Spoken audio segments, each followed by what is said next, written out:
यीशु है, praise the Lord. हर एक इंसान दूसरों से प्रशंसा पाना चाहते हैं, लेकिन ईश्वर से प्रशंसा प्राप्त करना इतना आसान नहीं है। आज हम उसी बात पर चर्चा करने वाले हैं।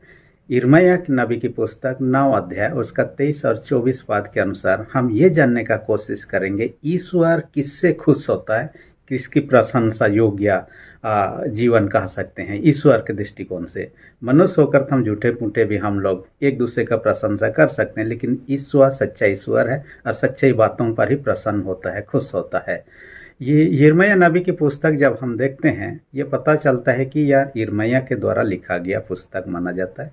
यिर्मयाह अपने जीवन काल में बहुत ही कम उम्र में ईश्वर ने अपने सेवा के निमित्त बुलाया, परंतु उन्होंने कई राजाओं के समय में सेवा किया। हम यदि देखते हैं कि यिर्मयाह नबी की पुस्तक में उसके जीवन काल में देखते हैं 627 ईसा पूर्व आसपास उन्होंने सेवकाई का काम किया। लगभग 40 वर्ष तो उन्होंने सेवकाई किया, कई लोग 47 साल कहते हैं, जो भी हो, परंतु कई राजाओं के समय में उन्होंने सेवा किया। पहला है जोसिया राजा के समय में, और इन्होंने बहुत धर्म सुधार का काम किया, परंतु बाद में उससे हट चुका और वो दूसरों के द्वारा पराजित हो गया, मृत्युवरण हो गया, मिस्र के राजा के द्वारा कहिए। दूसरा व्यक्ति था यहोयाहाज आया। ये ज़्यादा नहीं, 3 महीना ही टिका और उसका राजकाल ख़त्म हो गया। यहोयाकीम आया और ये भी ज़्यादा दिन नहीं राज करने पाया, हालांकि 11 साल तक राज किया, परंतु बाद में उनका भी राजपाट ख़त्म हो गया। उसके बाद यहोयाकीन आया, वो 3 महीना ही शासन कम किया। सिदकिय्याह किया राजा, जिसके समय में बहुत सारे भविष्यवाणियों को यिर्मयाह अपने पुस्तक में लिखता है। सिदकिय्याह राजा के दिनों की घटनाओं को हम देखने पाते हैं, और अंत में यरूशलेम या यहूदी लोगों का पतन हो जाता है, विनाश हो जाता है, बंधुआई में चले जाते हैं, लेकिन बाद में जब पछतावा करते हैं वापस आ जाते हैं। उसके बाद में एक था गदल्याह, उसके समय उन्होंने सेवा कम किया। जो भी था, परंतु यिर्मयाह कई राजाओं के समय में यरूशलेम को, यहूदियों का विनाश को उन्होंने देखा, उन बातों को उन्होंने चर्चा किया अपने पुस्तक में। आज का जब वचन में जाते हैं, आज का संडे का नाम लिखा गया सेप्तुअगेसिमा, और सेप्तुअगेसिमा का अर्थ होता है 70वां दिन, यानी कि ईस्टर से पहले 70वां दिन के बारे में हम चर्चा कर पा रहे हैं। कहिए ये नामकरण इस प्रकार का रखा गया, और इसका पीछे ये है, इसके बाद में और 2 सप्ताह आएंगे, यानी 3 सप्ताह टोटल है, जो लैंड काल में या अमावास काल में घुसने के लिए 3 फाटक के रूप में इस्तेमाल किया गया। हम किसी फैक्ट्री में घुसना है, किसी ऑफिस में घुसना है, हम फाटक होते हो, गेट होते हो घुसते हैं, ये उसी प्रकार का गेट है 3 संडे जो है। और अंदर प्रवेश करने के बाद किसी ऑफिसर से जैसे मुलाकात करते हैं, ईश्वर से हमारे करीबी भेंट मुलाकात संगति रखने का समय जो महाउपवास का लैंड काल है, इसमें हम प्रवेश करते हैं। जो भी हो, परंतु आज के वचन के देखते हुए मैंने शीर्षक रख दिया है, ईश्वर किन बातों से प्रसन्न होता है। ईश्वर किन बातों से प्रसन्न होता है, किससे प्रसन्न होता है, खुश होता है, इसके बारे में हम यदि इस शीर्षक को ना लें, हम साइकोलॉजिकल दृष्टिकोण से देखें तो शीर्षक को अलग दृष्टिकोण से भी रखा जा सकता है, जो इस प्रकार मैंने सोचा, घमंड छोड़ें बेहतर इंसान बने। घमंड छोड़ें बेहतर इंसान बने। जो भी हो, ईश्वर किन बातों से प्रसन्न होता है कहें, या घमंड छोड़ने, क्योंकि घमंड पर ज़्यादा चर्चा किया हुआ है, इसलिए घमंड यदि छोड़ देते हैं, हमारा जीवन बेहतर इंसान के रूप में हम देखे जा सकते हैं। परंतु घमंड है तो हम कदापि ईश्वर के दृष्टिकोण से बेहतर इंसान और ईश्वर के प्रसन्न योग्य हमारा जीवन नहीं हो सकता है। ईश्वर किन बातों से प्रसन्न रखता है, उसके अंदर 3 पॉइंट पर हम चर्चा करेंगे। सबसे पहला पॉइंट में किन बात से प्रसन्न नहीं होता है, और बाकी 2 पॉइंट में किन बात से प्रसन्न होता है। सबसे पहला पॉइंट जो है, ईश्वर किन बातों से प्रसन्न नहीं होता है, बुद्धि, वीरता और धन पर घमंड करने से वो प्रसन्न नहीं होता है। हम अपने बुद्धि पर, अपने वीरता या ताकत पर और अपने धन पर घमंड करने से ईश्वर प्रसन्न नहीं होता है, यानी नहीं होने तरफ हम चर्चा करेंगे। मनुष्य का बुद्धि अधूरा है, बाइबल हमें साफ साफ बताती है। पहला कोरिन्थ 13 अध्याय उसका 9 पद में बताता है, मनुष्य का ज्ञान अधूरा, वो परफेक्ट नहीं है। ईश्वर के दृष्टिकोण से, ईश्वर के सामने यदि मनुष्य का ज्ञान की तुलना करें, हम किसी गिलास में 1 गिलास पानी और समुद्र का पानी को तुलना करें, वैसा ही होगा। या एक लोटा में पानी लिया हुआ या एक बाल्टी में पानी लिया हुआ और समुद्र का पानी से तुलना करें, समुद्र का पानी को हम गहराई ये सब नहीं नाप सकते हैं, इतना ज़्यादा है। यानी कि जो समुद्र है उसको समझ पाना इंसान की बात नहीं है। तो फिर उसमें से एक लोटा, एक बाल्टी या एक गिलास पानी का क्या महत्व, वही हमारा ज्ञान है। ईश्वर के सामने हम इतना छोटे हैं, फिर भी हम उस ज्ञान पर घमंड करने लगते हैं। आपने स्कूलों में एक घटना के बारे में, एक स्टोरी के बारे में पढ़ा होगा, मेंढक के बारे में। मेंढक के छोटे छोटे बच्चे थे। एक दिन मेंढक बच्चों की माँ कहीं गई हुई थी और उसी घड़ी उस रास्ते से होकर एक हाथी गुजरा। हाथी को जब मेंढक के बच्चे देखे, इतने बड़े जानवर हमने कभी नहीं देखा। जब उनके माँ वापस घर आई, बच्चों से मिली, तो बच्चे बोलने लगे एक बड़ा जानवर आया था, आपसे भी बड़ा। उन्होंने कहा मुझसे बड़ा नहीं हो सकता है। मेंढक को विश्वास नहीं था, उन्होंने कि कभी नहीं देखा था हाथी, इसलिए अपने आप को बड़ा समझती है। उन्होंने अपना पेट को फुलाना शुरू किया, जैसे कि मेंढक लोग फुलाते हैं। उन्होंने फुला कर बोलने लगे इससे तो बड़ा नहीं हो सकता। उन्होंने कहा इससे भी बड़ा, और फुलाने लगता है इससे भी बड़ा। बोलते बोलते इतना ज़्यादा फुलाती है कि उसका पेट भी फट जाता है। यानी कि वो गलत फहमी में जी रहा था कि मुझसे ज़्यादा बड़ा और कोई जानवर नहीं हो सकता है, कैसे ये कि हाथी मुझसे बड़ा हो सकता है। लेकिन उसका परिणाम क्या हुआ? हम ऐसे ही सोचते हैं, मैं सबसे ज़्यादा ज्ञानी हूँ, दूसरों से बुद्धिमान हूँ, दूसरों से बेहतर हूँ, अपने ज्ञान पर घमंड करने लगते हैं। और ये घमंड बेकार की बात है। ये इससे द्वारा किसी प्रकार का हमारे उद्धार और हमें अनंत जीवन से कोई भी लाभ नहीं हो सकता। हाँ, इस दुनिया में हम कई सारे चीज़ इससे प्राप्त कर सकते हैं, धन कमा सकते हैं, दूसरों के सामने अपने आप को बड़ा दिखा सकते हैं संसारिक ज्ञान के माध्यम, लेकिन ईश्वर के सन्मुख घमंड दिखाना ये व्यर्थी है। इसलिए नीति वचन 16 अध्याय 18 पद में कहता है विनाश से पहले क्या होता है? घमंड उत्पन्न होता है। इसलिए हम विनाश की ओर न जाए। मैंने अपने शिक्षक से एक घटना के बारे में सुन रखा था और उस घटना के बारे में बताते हैं कि एक व्यक्ति ने कई सारे डिग्री को हासिल कर लिया। हो सकता है उन्होंने जूलॉजी का डिग्री को, साइकोलॉजी का डिग्री को, थियोलॉजी का डिग्री को हासिल किया। उसके बाद में एक दिन नौका में जा रहा था, जो नौका चालक था उससे पूछा कि आप कितना डिग्री, क्या डिग्री हासिल किया? उन्होंने कहा कुछ भी डिग्री नहीं, मैं तो अनपढ़ इंसान हूँ। उन्होंने कहा तुम्हारा जीवन व्यर्थ है, तुम्हारे पास कोई डिग्री नहीं, मेरे पास बहुत सारे डिग्री, ये डिग्री है वो डिग्री बता रहा है। जब नौका जाते जाते बीच नदी में आया तब नदी का पानी उछाल होने लगा, उनका लहर से नौका में पानी डूबने लगा। तब वो नाविक ने, चाहे वो डोंगा चलाने वाला व्यक्ति ने, इस व्यक्ति से कहा, पढ़ा लिखा व्यक्ति से, तुमने एक डिग्री और किया है क्या? उन्होंने कहा कौन सा डिग्री? उन्होंने कहा तायरोलॉजी का डिग्री। उन्होंने ये क्या होता है? ये नहीं, तैरने का डिग्री जो कहता है। उन्होंने कहा नहीं, तब तो तुम डूब के मरने वाले हैं, नदी के बीच में है। तो जो भी आप समझ सकते हैं उसके बाद क्या हुआ होगा, जैसे भी हो। परंतु एक बात हम देखने पर, तो अपने डिग्री पर, अपने ज्ञान पर घमंड करने लगता है, लेकिन उस जगह पर उसका डिग्री काम आने वाला नहीं था। इसलिए हम ईश्वरीय ज्ञान पर भरोसा रखें। और ईश्वरीय ज्ञान कब मिलता है? नीति वचन 1 अध्याय 7 पद में कहता है यहोवा का भय मानना बुद्धि का आरंभ है, कहता है। नीति वचन 9 का 10 पद में ऐसा ही कहता है। इसलिए हम यहोवा का भय माने, ईश्वरीय बुद्धि से परिपूर्ण हो, अपने बुद्धि पर घमंड ना करें, ये हमें विनाश की ओर ले सकता है। आज इसी बुद्धि के कारण से संसार अपने आप को बड़ा ताकतवर मानने लगता है और कई सारे ऐसे आविष्कार किया जो अपना ही विनाश का कारण बनते जा रहे हैं। दूसरी बात कहता है वीरता पर, यानी अपने ताकत पर, अपने पराक्रम पर घमंड नहीं करने के बारे में कहता है। गोलियत के बारे में हम जानते हैं, बाइबल में पहला शमूएल 17 अध्याय में हम पाते हैं गोलियत के बारे में। गोलियत बहुत ही लंबा चौड़ा आदमी था, यानी कि 6 हाथ 1 बीता, बाइबल जैसे बताती है, हम देखने पाते हैं। 1 हाथ 1 फुट से ज़्यादा होता है। आजकल का हिसाब यदि इसको कैलकुलेशन करें तो 9 फीट 9 इंच का व्यक्ति था। आजकल दुनिया में जो गिनीज वर्ल्ड रिकॉर्ड है उतना कोई भी व्यक्ति लंबा नहीं हो चुका। एक व्यक्ति के नाम वर्ल्ड रिकॉर्ड है जो कि सबसे लंबा इंसान था, रॉबर्ट वेडलो। रॉबर्ट वेडलो का हाइट जो था, ऊंचाई जो था 8 फीट 11 इंच, यानी हम कह सकते हैं 12 इंच के माने 9 फीट के करीब, लेकिन 9 फीट 9 इंच इसका था सबसे ज़्यादा ऊंचा। और इस कारण से ललकारने लगता है, अपने ताकत पर घमंड करने लगते हैं। और दाऊद जैसे 5 फुट का आदमी उसे मार डालता है एक ही गोफन से। सोचिए, न तलवार उसके पास, ना ही उसके पास में बंदूक था, कोई भी ऐसा चीज़ नहीं था जिससे ये गोफन से उनको मार डालता है।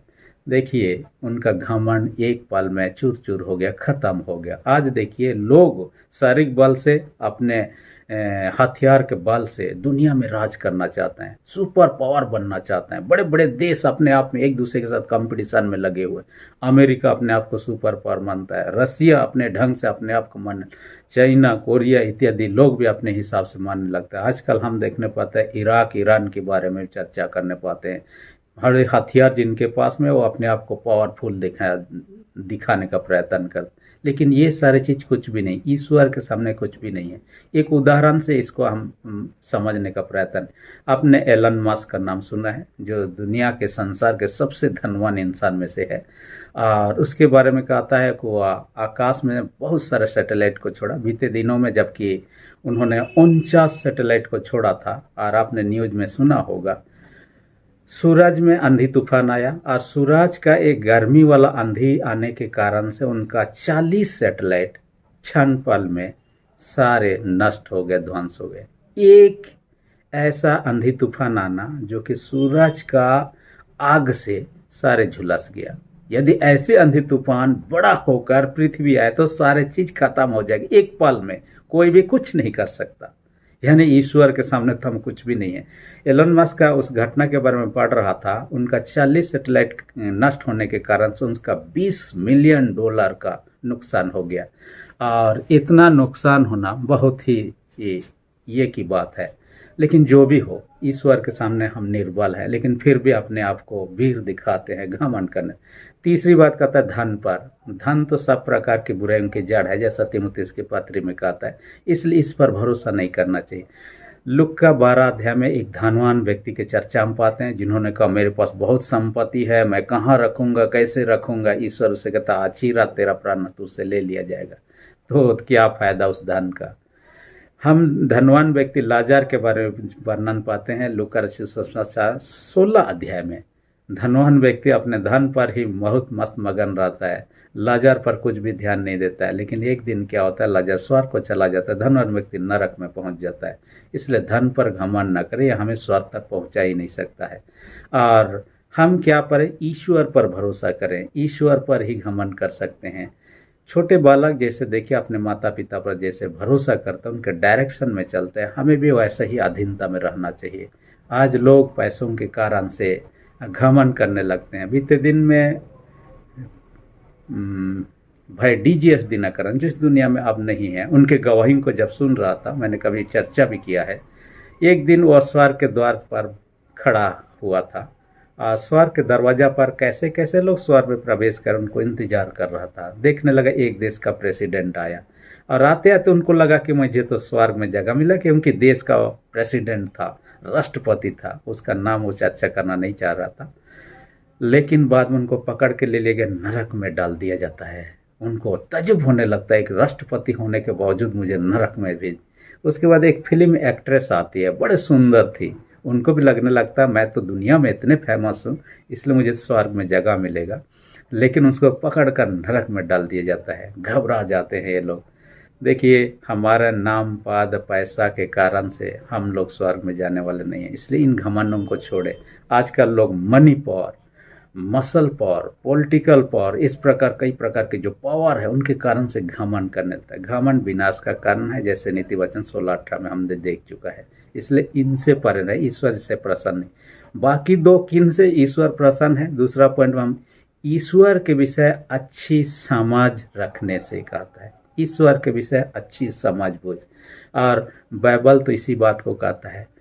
नीति वचन 9 अध्याय उसका 10 पद में यहोवा का भय मानना यही बुद्धि है कहता है। और क्या कहता है, ईश्वर की समझ रखना ही यही कहता है। परमेश्वर के दृष्टिकोण से बुद्धिमान व्यक्ति के श्रेणी में हम गिने जाते हैं। आय्यूब 28 उसका 28 पद में इसी बातों को कहता है, यहोवा का भय मानने के बारे में चर्चा करता है, जो बुद्धिमान व्यक्ति का एक लक्षण होता है। आज ईश्वर को लोग जानते नहीं, इस कारण से ईश्वर के बारे में अपने विचारों को अलग अलग तर्क देते हैं। कई लोगों को आजकल भी आप सुनते हुए पाएंगे यीशु मसीह के बारे में, वो साधारण इंसान था, वो एक बदमाश था, लोगों को जबरन मिशनरी होकर मिशन कर रहा था, इसलिए मार डाला गया। हालांकि वास्तविकता में हम ऐसा नहीं देखते हैं। कई लोग सोचते हैं बाइबल बकवास की बातें, इसमें सच्चाई है ही नहीं है, जितनी घटनाएं घटी वो काल्पनिक है, ऐसा कुछ भी नहीं है, आज भी प्रमाण है। मैं बीते दिन में मैं देख रहा था कि एक मेघालय की घटना, मेघालय में कैसे मसीह के सुसमाचार पहुंचा, पहला विश्वासी कौन बना, उनके बारे में जब देख रहा था, एक व्यक्ति का नाम मैंने देखा, नोक्सेन। नोक्सेन नाम का एक जवान व्यक्ति था, वो शादीशुदा था। सबसे पहले जब मिशनरी प्रचार हुआ, उन्होंने प्रभु को जाना, विश्वास किया, ग्रहण, उसके धर्म पत्नी ने भी ग्रहण किया, उनके एक बेटे था, उन्होंने भी ग्रहण किया। लेकिन गांव के प्रधान ने गुस्सा से भर गया, ऐसा नहीं होना चाहिए, वो ईश्वर को हम कैसे मान सकते हैं जिसको हमने कभी नहीं माना है। इसलिए नोक्सेन को, उनके परिवार को चेतावनी दिया, तुम लोग त्याग दो नहीं तो मार डाले जाओगे। उन्होंने कहा हम सच्चे ईश्वर की खोज करके प्राप्त की है, उसे छोड़ना नहीं चाहते हैं। उन्होंने कहा नहीं त्याग दोगे तुम्हारा बेटे को मार डाला जाएगा। उन्होंने कहा हम फिर भी नहीं त्यागेंगे। उनके सामने उनके बेटे को मार डाला गया। रोते बिलखते हालात में थे, फिर भी उन्होंने कहा अब भी समय है, आप वापस आ जाओ नहीं तो तुम लोगों को भी नष्ट करेंगे। फिर दूसरा उनका पत्नी को भी मार डाला जाता है। तीसरा उनको कहा दोनों तो चले गए, आप अपना जीवन बचाना चाहते हैं तो अब भी आप वापस आ जाइए। उन्होंने त्यागा नहीं यीशु मसीह को, उनको भी मार डाला गया। लेकिन बाद में गांव का मुखिया को ये चिंता सताने लगा, ये व्यक्ति लोग ऐसा क्या था यीशु मसीह में जिनके कारण से अपने प्राण तक, अपने परिवार को न्यौछावर कर दिया। जानने का कोशिश किया, धीरे धीरे उनको पता चला कि यीशु मसीह कौन है। आज कई लोगों को पता नहीं होने के कारण ये व्यक्ति जाना, न केवल स्वयं विश्वास के यीशु मसीह में, पूरे गांव के लोग प्रभु के विश्वास में आ गए। इस तरह से सुसमाचार फैलते गया, कई लोग अनजान के कारण से। इसलिए तो पहला कुरिन्थी 1:18 क्रूस की कथा नाश होने वालों के निकट मूर्खता की बातें, ये लोग बेकार की बातें, मूर्खता की बातें समझते हैं, परंतु सच्चाई जानने वालों के पास में वे लोग कभी भी यीशु को त्यागना नहीं चाहेंगे, क्योंकि हम संसारिक ज्ञान से परमेश्वर को, ईश्वर को सही रूप से समझ नहीं सकते हैं। बाइबल कहता है यशायाह 55:9 हमारे सोच विचार और परमेश्वर का सोच विचार आकाश और पृथ्वी जितना उतना अंतर है, इसलिए ईश्वर को पूर्ण रूप से समझ नहीं सकते हैं। तीसरा पॉइंट में कहता है ईश्वर को प्रसन्न करने वाला काम से, कौन कौन सा काम है जो ईश्वर को प्रसन्न करने वाला है, जिनसे ईश्वर प्रसन्न होता है। ये ईश्वर का गुण ही है। 3 गुण की चर्चा यहाँ किया हुआ है। पहला है करुणा, दूसरा गुण है न्याय और तीसरा गुण है धार्मिकता। ये 3 गुण की चर्चा करता है जो ईश्वर का गुण है, लेकिन आप में, मुझ में, जिसमें है, यहाँ पर साफ साफ कहता है कि ऐसे लोगों से ईश्वर प्रसन्न होता है, कहता है। इसलिए आप में, मुझ में यदि है, इन्हीं बातों से प्रसन्न रहता हूँ। बाइबल में यहाँ पर 24 पद में कहता है। एक करुणा जो है ये हिब्रू वर्ड हेसेद से लिया गया। इसका अर्थ होता है अटल प्रेम को दर्शाता है, जो दूसरों पर दया दिखाता है, दयालुता का व्यवहार करता है। उन बातों को ईश्वर संसार के लिए यही बात किया, संसार के लोग, इसलिए हमें कहता है कि हम भी दूसरों पर दया दिखें। याकूब 2:13 में कहता है जो दूसरों पर दया नहीं करता उस पर भी दया, उसका न्याय भी बिना दया के होगा, कहता है। इसलिए हमें दूसरों पर दया दिखाना चाहिए, दूसरों पर तकलीफ की अवस्था में। मत्ती 25 में एक घटना को बार बार हम चर्चा करते हैं, 31 पद से आगे चर्चा करता है। अंतिम दिन में सारे लोग एक जगह इकट्ठा होंगे। यीशु मसीह आने के बाद में पापी लोग से कहे, दुष्ट लोग नरक में चले जाओ, जब मैं भूखा था तुमने खाना नहीं खिलाया, जब मैं प्यासा था तुमने पानी नहीं पिलाया, जब बीमार में था तुमने सेवा सुधि नहीं। तब पूछेंगे प्रभु आप हमारे घर में कब आए, कब आपको नहीं खिलाया, कब आपको नहीं पिलाया, कब आपका सेवा सुधि नहीं। प्रभु उनसे कहे किसी भाई या बहन जो इस हालात में था उनके साथ नहीं किया, मेरे साथ नहीं किया। तब धर्मी लोगों से कहे तुम सार राज्य का अधिकारी हो जा, जब मैं भूखा था तुमने खाना खिलाया, जब मैं प्यासा था तुमने पानी पिलाया, जब बीमार में था तुमने सेवा सुधि। प्रभु से पूछेंगे कब आपके साथ ऐसा व्यवहार किया, उनको कहेगा किसी के साथ, एक के साथ तुमने क्यों किया, मेरे ही साथ किया। इसलिए आपको, मुझे दूसरों के प्रति दया दिखाना। अभी अभी हमने लाजार और धनवान व्यक्ति का चर्चा पाया। धनवान व्यक्ति के पास धन था, कभी भी उनको खिलाया नहीं लाजार को। धनवान व्यक्ति के पास नए नए कपड़े थे, उनको कभी भी नया कपड़ा नहीं दिया। धनवान व्यक्ति के पास पैसा था, कभी भी इलाज के लिए लाजार को मदद नहीं।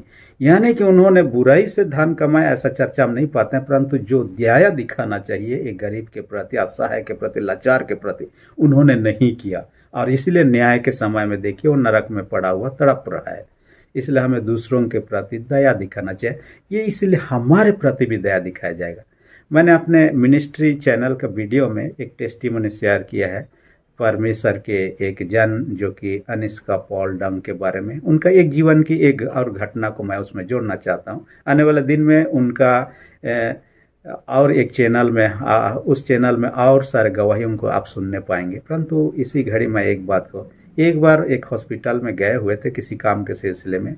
वहाँ देखने लगे एक माताजी अपने बेटा को हॉस्पिटल में लाई हुई थी। वो अनपढ़ थी, उनके पास कोई मोबाइल नहीं था। डॉक्टर ने कहा इसी घड़ी आपको खून की ज़रूरत है, आप किसी को बुला लीजिए या किसी से दिलवाइए, नहीं तो हम बचा नहीं सकते हैं क्योंकि एक्सीडेंट का मामला है। उसके बाद में वो रो रही थी, बिलाक रही थी, किससे क्या करें, गांव कहाँ दूर में है, वहाँ कहाँ जाएं, किससे बुलाएं। इस घड़ी ये व्यक्ति वहाँ पर पहुँचता है तो देखता है, उनको पूछता है तो पता चलता है कि खून की कमी के कारण से उनको दिक्कत है। तब इन्होंने डोनेट कर दिया अपना खून, बिना जाने कि ये लोग कौन है, परंतु उन्होंने जान गया। फिर कुछ समय बीत गया, 1 साल के करीब के बाद एक दिन अचानक से इस भाई अनिष्का पॉल डंग का एक बस से दुर्घटना हो गया और सेंसलेस हो गया। किसी तरह उसको उठाकर बस वाला लोग हॉस्पिटल लाकर एडमिट कर दिया और छोड़ दिया गया। वहाँ कोई नहीं था जो कि उनको खून देने वाला नहीं था। उस दिन में ये माताजी का परिवार वाले वहाँ किसी सिलसिले में हॉस्पिटल आए हुए थे। उन्होंने उनको कम से कम आपने सोचा कि हमें भी किसी ने डोनेट किया था, इसलिए इनको हम लोग खून डोनेट कर देते हैं। उनको डोनेट किया गया, इलाज हुआ, वो ठीक हो गया। बाद में डॉक्टर से और वहाँ हॉस्पिटल के अधिकारियों से उनको पता चला कि वो लोग जो डोनेट किया कौन है। उनके बारे में पता लगा, उन घर तक गए, उनको पता चला कि ये लोग तो वही हैं जिनको मैंने डोनेट किया था 1 साल पहले। देखिए, रिटर्न में अनजाने में उनको भी मिला और जिनके कारण से उनका प्राण बच जाता है। ईश्वर यही इसलिए कहता है हम दया दिखे ताकि हम पर भी दया किया जाएगा। दूसरी बात जो कहता है न्याय के बारे में कहता है। न्याय जो मिसपोट, जो हिब्रू वर्ड है मिसपोट से लिया गया, इसका अर्थ होता है न्यायपूर्वक शासन के बारे में कहता है। इसका दूसरे अर्थ जो है समानता के बारे में, हम किसी को भेदभाव ना देखें, सबों के प्रति समान भावना रखें, किसी के प्रति अन्याय ना करें। हमारे देश के संविधान में भी किसी के प्रति अन्याय करने की बात नहीं कहता है, सबों को समान दर्जा दिया गया नियम के सामने, ईश्वर के सामने यही बात है। हम यदि किसी का अन्याय करने लगते हैं, यीशु के प्रति पिलातुस ने जब उसका न्याय किया जाता अन्याय किया, जो भी कि यीशु मसीह कुछ गलती नहीं। एक समय आया पिलातुस खुद न्याय आसान पर चला गया, यानी रोमन सम्राट ने उनके ऊपर में मुकदमा चलाया, उनको न्याय आसान देके निर्वासन का दंड दे दिया जहाँ पर उनका मृत्यु भी हो जाती। इसलिए कभी नहीं सोचा था मैं जिसका अन्यायपूर्वक न्याय कर रहा हूँ मेरे प्रति भी कभी हो सकता है। तीसरी बात जो यहाँ पर हम देखने पाते धार्मिकता। धार्मिकता के बारे में हिब्रू वर्ड दिया है सदाका। इसका अर्थ होता है व्यवस्थित रूप, या तो ऐसे जो है साधारण अर्थ में कहता है सच्चाई और ईमानदारी की बात करता है। और ये सच्चाई ईमानदारी हर एक के जीवन में होना जरूरी है, इसके बिना ईश्वर हमारे जीवन से प्रसन्न नहीं होगा। कई लोग सच्चाई ईमानदारी दूर दूर तक नहीं रहता है। हम राजनीतिक क्षेत्र में देखते हैं अफवाह और लोगों को झूठ मूठ का वादा करना काफ़ी ज़्यादा दिखाई देता है। हालांकि दूसरों के जीवन में नहीं रहता, ऐसी बात नहीं। बीते दिन का 1-2 घटनाओं को मैं चर्चा करना चाहूँगा। नागालैंड में बीते इलेक्शन के समय एक प्रत्याशी ने ये लोगों से कहा, यदि आप लोग मुझे वोट देंगे, आप लोग मुझे जिताएंगे, तो आप लोगों को का यरूशलेम यात्रा के लिए ले जाऊंगा। उन्होंने उनको ये वादा किया। हालांकि कितने लोगों को लिए मुझे नहीं पता, लेकिन मुझे नहीं लगता है कि लोगों को, इतने लोगों को जो उनको वोट देता है उनको ले जाकर। तमिलनाडु को एक प्रत्याशी ने इस प्रकार का वादा किया लोगों से कि आप यदि मुझे वोट देंगे, आप लोगों को चांद की सैर सपाटे के लिए ले जाऊंगा। ऐसे ऐसे वादे, झूठे वादे हो सकते हैं, पूरा कभी नहीं होते हैं। ये झूठ मूठ का है। हमारे व्यक्तिगत जीवन में छोटे छोटे बातों पर हम इस प्रकार करना रहें, सच्चाई ईमानदारी से रहें, परमेश्वर इससे खुश होता है। इसलिए धन्य जिनका जीवन कहा गया मत्ती रचित सुसमाचार 5 अध्याय में, धन्य जो मन के दिन है, धन्य जो नम्र है, ये बातों को कहता है। घमंडी लोगों को धन्य नहीं कहा गया है। इसलिए आइए हमारे जीवन में यदि इस प्रकार की घमंड है उनको दूर करें और प्रभु का ये करुणा, न्याय, धार्मिकता या ईमानदारी, सच्चाई की जो गुण है आप में, मुझ में बना रहे, ताकि ईश्वर हमारे जीवन से प्रसन्न हो। हमने देखा कि ईश्वर किन बातों से प्रसन्न है। हेडिंग के अंतर्गत 3 बातों पर चर्चा की। पहला, बुद्धि, वीरता और धन के घमंड से वह प्रसन्न नहीं होता है। दूसरा में ईश्वर के विषय में सही समझ बुझ रखने से वह प्रसन्न होता है। तीसरा में ईश्वर प्रसन्न योग्य काम करने से, जिसमें करुणा, न्याय, धार्मिकता हमने देखा। आपके मेरे जीवन में ये सब बने रहे। परमेश्वर ऐसा करना हमारी सहायता अगुवाई करे। आमीन। हम प्रार्थना करें। सेनाओं के जीत पिता धन्यवाद देते हैं आज के वचन के हमसे बातें किया होने दे, जो शिक्षा की बातें हमने सुना है हमारे जीवन में कार्य रूप दे पाएँ। हर एक सुनने वाले छोटे बड़े सबों का अपने स्वर्गीय आशीष से भर दे। जो लोग बीमार उनको तेरे हाथ में रखते हैं, यीशु के सामर्थ्य नाम से उनको बीमारों से चंगाई प्रदान कर। जिनके विश्वास कमजोर, उनके विश्वास को दृढ़ और मजबूत कर। प्रार्थना यीशु के नाम से मांगते हैं। आमीन। यदि अब तक आपने मेरे चैनल को सब्सक्राइब नहीं किया, रेड बटन को प्रेस करके सब्सक्राइब कर दीजिए। वीडियो अच्छा लगा तो लाइक बटन को भी दबा दीजिए। धन्यवाद।